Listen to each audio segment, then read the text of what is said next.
to the weekly market recap with SC Securities. Let's have a look at the latest developments in the Sri Lankan economy and financial markets.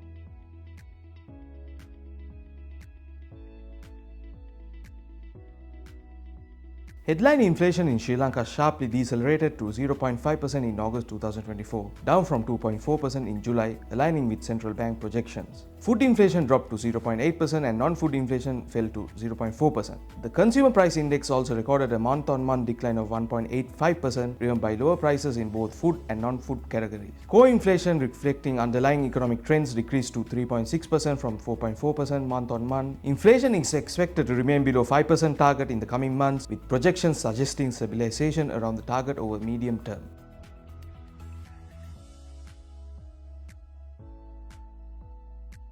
Sri Lanka's merchandise trade deficit widened in July 2024 to $604 million as imports rose by 25% to $1,734 million. Driven by gains in intermediate consumer and investment goods, exports increased by 10.8% to $1,130 million, led by textile, garments, tea, spices, and coconut-related products. The cumulative trade deficit for the first 7 months reached $3,143.8 million, up from $2,656.6 million in the same period of 2023. Despite the deficit expansion, the economy is normalizing, with vehicle imports still suspended and fuel imports down 11.6% from a year ago. Key export categories like garments and tea saw modest growth, while consumer imports including food, household items rose significantly, reflecting rising consumer demand.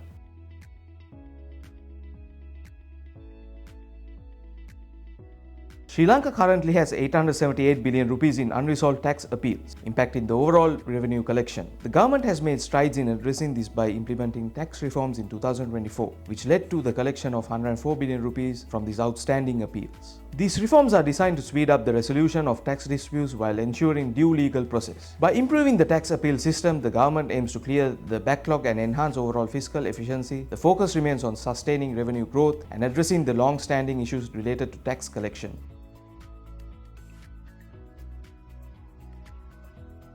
Commercial Bank of Ceylon plc announced the intention to issue 50 million redeemable green bonds, each valued at 100 rupees, with a 5-year tenor. This issuance is contingent upon receiving necessary regulatory approvals and meeting other conditions. Bank received a good opinion from Sustainable Fitch for its green bond framework, indicating compliance with International Capital Market Association standards. Sri Lanka's National Development Bank plc aims to raise up to 10 billion rupees through a debenture issue, with each debenture priced at 100 rupees. The debentures are Basel III compliant, Tier 2, listed, rated, unsecured, subordinate, and redeemable, featuring a non-viability conversion. The initial issuance will include 50 million debentures, with an additional 50 million potentially issued if the first tranche is oversubscribed.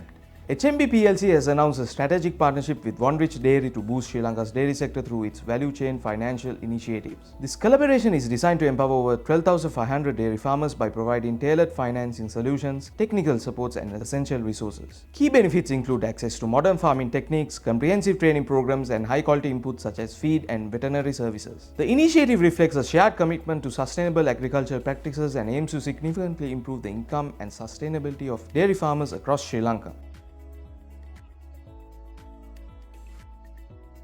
With the recent Treasury-bill auction, the 91-day T-bill rate stands at 9.61%, showing an increase of 12 basis points. The 182-day T-bill rate stands at 9.94%, showing an increase of 10 basis points, and the 1-year T-bill rate stands at 10.03%, showing an increase in 2 points.